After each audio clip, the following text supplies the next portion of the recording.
feelingnya tuh hampa, lebih ngerasa gitu. Jadi kayak nggak bisa ngerasain kapan harus happy, kapan harus sedih. Bisa ngerasain happy, tapi kayak cuman sebentar. Nanti besoknya kayak feelingnya kayak kosong lagi, lebih sering menyendiri, lebih seneng kayak nggak pengen berkoneksi dengan orang-orang, lebih ke sana sih, sekitar 4 tahunan deh.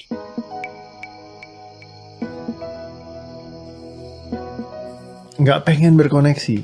Nggak pengen, malah justru kalau misalnya terlalu banyak orang, aku tuh kayak apaan sih gitu, imuh banget, apa sih bahasa imuh ya, kayak risih banget gitu, kayak aduh nggak mau deh gitu. Jadi kalau misalnya terlalu banyak orang, aku malah cenderung akan mojokin diri kayak gitu, atau nggak keluar dari situ gitu. Terus udah nyobain alternatif lain belum buat kayak misalkan overcome ini gitu, atau? Awal dari pemulihan adalah keterbukaan ya kan. Jadi Yes.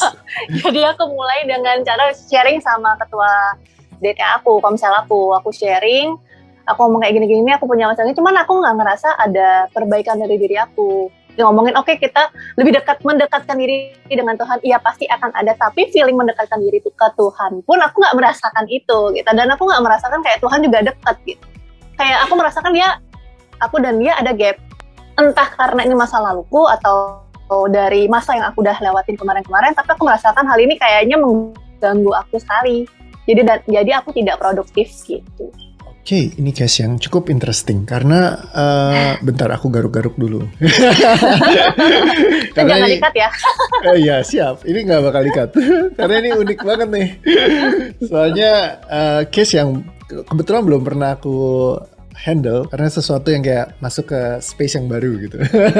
Mainan baru. Ya, jadi menarik gitu. Iya, kadang-kadang aduh ketemunya ini lagi juga udah terlalu gampang nih selesaikannya gitu. Tapi kalau sesuatu yang baru tuh kayak oke, ini menantang nih. Iya, jadi ada yang lucu yang kita bisa selesaikan gitu. Jadi ya aku nggak tahu akan bawa sesi ini akan bawa dirimu sampai mana, tapi aku akan coba bantu eksplorasi terkait dengan hal ini. Jadi hampa nggak bisa ngerasain kapan happy, kapan sedih, kapan gelisah, jadi susah fokus, terus juga feeling empty gitu ya. Dan ini yang terus-terusan dialamin selama ini. Jadi nggak tahu nih penyebabnya apa gitu ya.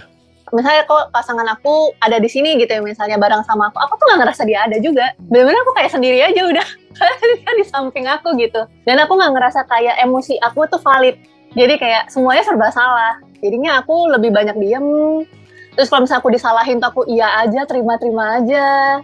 Terus jadinya lebih kayak ada masalah aku jadi nggak mau cerita sekarang. Lebih tertutup jadinya. Oke, dan kalau dirimu ketika ngalamin ini semua, apa sih yang dirimu sering ngerasain?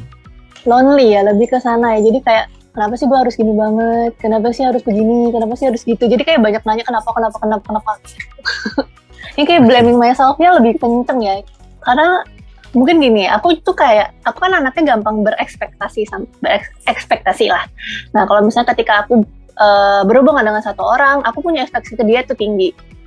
Jadi aku jadinya banyak menuntut dia. Kayak ketika dia kasih aku feedback yang salah, yang nggak sesuai dengan apa yang aku mau, aku jadinya kayak menyalahkan diri aku salah nih gara-gara milih dia gitu.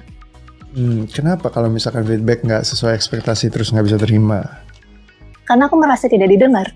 Lu ngenyampingin gue ya gitu. Lebih kayak lu underestimate gue ya gitu. Aku pengen lu lihat gue gitu, jadi kayak pengen diperhatikan lebih gitu ya. Lebih ke sana deh. Jadinya pengen nangis coba.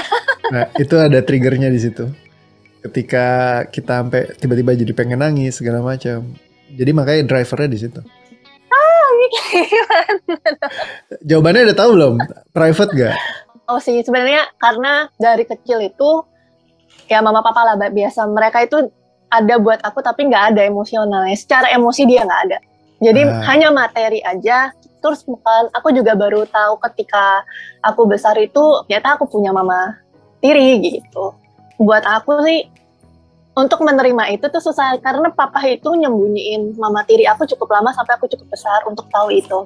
Dan itu aku tahu sendiri, bukan dari dia gitu. Aku jadi tambah kayak berasa kayak ditusuk gimana sih gitu sebagai seorang anak. Gitu. Terus mamaku juga dulu tuh memperlakukan aku seperti anak tiri karena dia ditirikan sama mamahnya. Jadi masa kecilku itu agak chaos karena aku dulu dipukulin, dimasukin ke gudang, dikunciin, bener-bener kayak gimana sih mama tiri itu gitu lah. Jadi kayak FTVT bener ya buat aku. Upik abu tuh bener gitu. Oke. Kalau ingat itu semua terkait dengan itu kejadian itu, rasa yang dominan muncul apa? Marah, berontak, blaming mereka. aku tuh nggak bisa nanggepinnya secara legowo, tapi lebih kayak marah. Karena dia nggak ada sih buat aku dulu. Jadi untuk apa aku harus dengerin dia sekarang? Marah, berontak gitu terus. Jadi misalnya pas nantangin apa, pergi-pergi beneran. Misalnya menanggapi sesuatu hal yang mestinya cuma bisa dijawab iya, Pak. Itu aku bisa lebih kayak, nggak mau ngapain, kayak gini-gini. Gitu. Dan waktu aku 2016 aku sempat operasi jantung. Kehadirannya Papa tuh dari dulu selalu ada. Nangis jadi. Okay. Nah pas 2016 tuh nggak mau datang. Katanya sih karena takut atau misalnya ngelihat darah nggak bisa gitu. Karena kan aku operasi yang cukup besar kayak operasi jantung gitu. Pengen dia ada. Secara semua, jadi kayak secara emosional ada waktu, ada dengerin benar. Bukan cuma sekedar aku kasih kamu uang untuk ini, untuk berobat biar sembuh. Nggak gitu. Bahkan kalau misalnya uang doang aku mungkin bisa cari di luar sana, tapi sosok seorang ayah ini nggak ada gitu. Bagus nih, orang Indonesia suka yang begini-begini.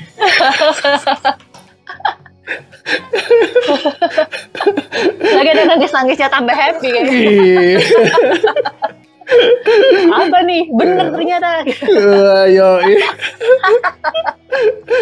Maaf ya, aku sering ngajakin bercanda supaya mix up antara nangis dan ketawa. Ya bagus biar gak banjir. Iya, break the pattern ya.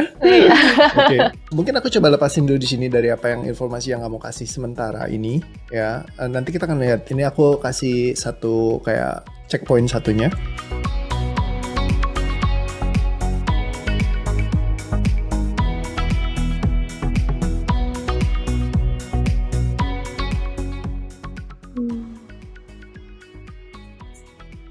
Lebih enteng ya, nggak pusingin, maksudnya lebih ya bisa terima, memang kondisinya begitu ya udah bisa diterima.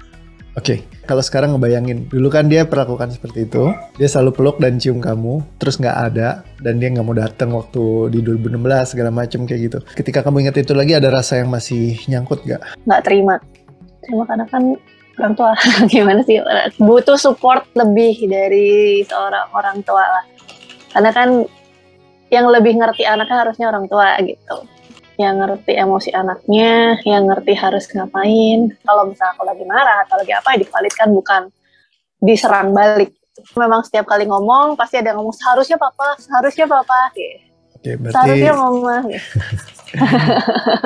Menggurui jadinya. Berarti menuntut termasuk ya. Ini aku coba lepasin dulu ya.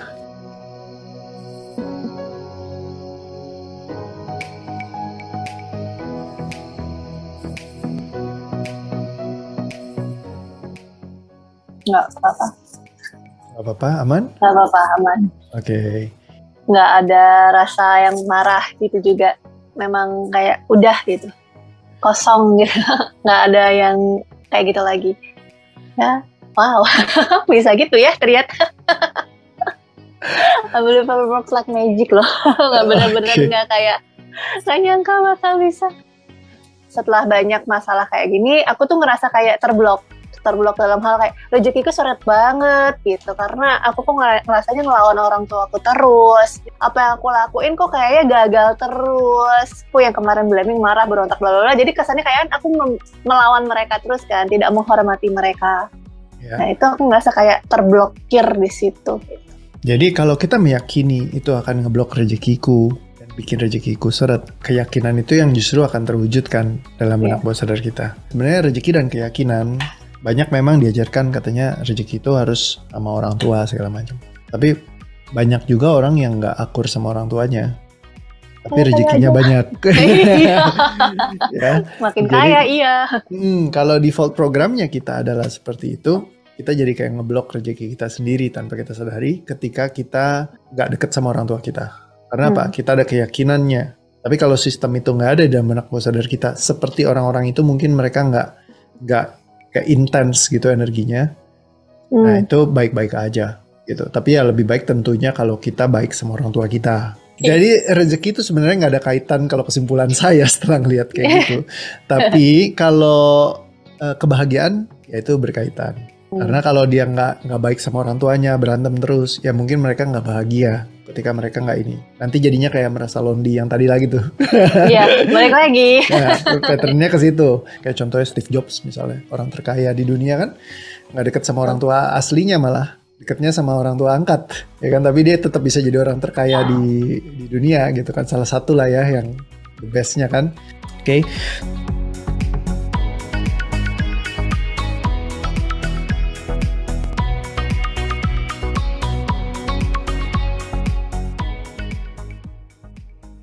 Clean, nggak berat lagi soal kayak gitu, udah nggak. Lebih free, kayak oke, ayo mulai lagi. Oke. Dan kalau misalkan nanti ada orang-orang di sekelilingmu yang akan mungkin kayak koneksi ngobrol sama orang lain lagi, Welcome aja. oke, nggak ada masalah, aman? Aman, lihat. Oke. Ya, hidup itu penuh kejutan lah. Nggak bisa kita prediksi juga. Yang bisa kita atur bukanlah masa lalu, tapi masa depan. Dan diri sendiri yang sekarang. Ngebahagiain diri sendiri. Dan bisa ngerasain free tanpa harus effort yang wow. Udah berasa kayak abis nge-gym gitu, capek juga. Bebannya soalnya ditumpuk selama ini banyak, tapi lebih capek nyimpen lama-lama kan? Iya, iya. Ini muka tuh kayak ditarik itu udah kayak di akupuntur, sakit banget sih. Kayak capek banget, kok bisa gitu ya? Padahal cuma tarik nafas sih, bener sih. Padahal cuma tarik nafas gitu, cuman kayak pas keluar memang plong. Tapi kayak ini ketarik-tarik semua. Lumayan bisa buat awet muda. Langsung ke facelift. Aku coba pakai meditasi memang kemarin, jadi ngambil kelas meditasi. Dan aku pikir dengan ikut meditasi itu memang ya bisa kayak nggak greedy, nggak needy, nggak ini, nggak itu gitu lah. Pokoknya sama orang lain tuh nggak clingy gitu. Ya mungkin awal-awal tuh bisa, awal-awal ketika patternnya itu diputus gitu, aku nggak meditasi selama beberapa hari, itu kayak balik lagi semuanya gitu. Kalau mau meditasi bukan untuk menetralkan emosi ataupun kayak buat sebenarnya lebih ke arah mendam-redam akhirnya kalau aku ngerasain ya. Jadi ketika aku meditasi, aku belajar kendaliin. Jadi menurutku meditasi jangan digunakan untuk mengendalikan emosi. Seringkali aku ketemu jadi pekat, malah bebannya. Ketika aku marahku aku kendalikan, kontrol. Tapi begitu meledak langsung buar gitu lah, luar biasa banget. Yeah. Meditasi itu kayak lebih more advanced menurutku. Jangan dipakai untuk hal-hal yang cetek. Menurutku kalau beban emosi ini masih yang cetek lah.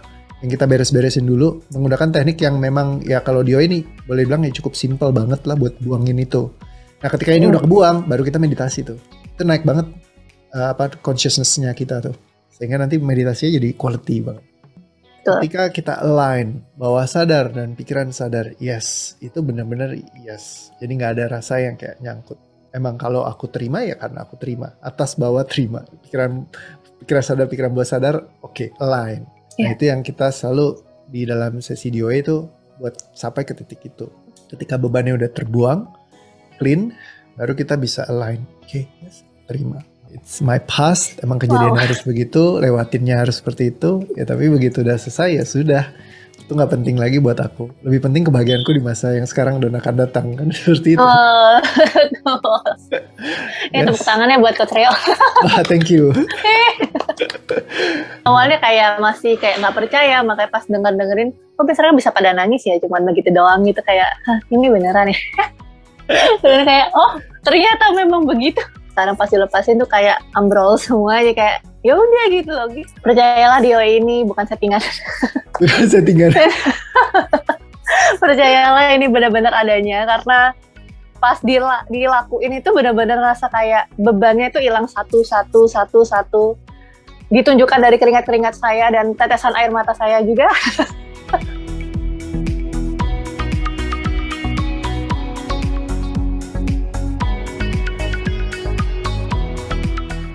Thank you, Coach. Ngomong Kak Mita, dari yang tadi, yang mau di-cut apa aja? Kalau yang menurutmu ada yang perlu dibuang-buang? Nggak ada sih. Berarti aman ya. Nah ini aman. Mungkin editor boleh nih dipotong sedikit pas bagian sininya. Jadi kan ada orangnya nih yang nggak lagi dikonfirmasi nih.